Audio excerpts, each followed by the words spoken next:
In this simple video tutorial, I'm going to share with you how to add location to your posts after sharing them.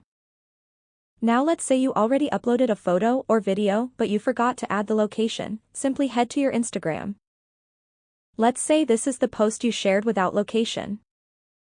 Tap onto these three dots on your upper right. Select Edit. Tap on Add Location. It's just right here. You can either add your current location by tapping right here or simply search for that exact location in your photo or video. Now once done, tap on Done and your preferred location will get added to your post successfully.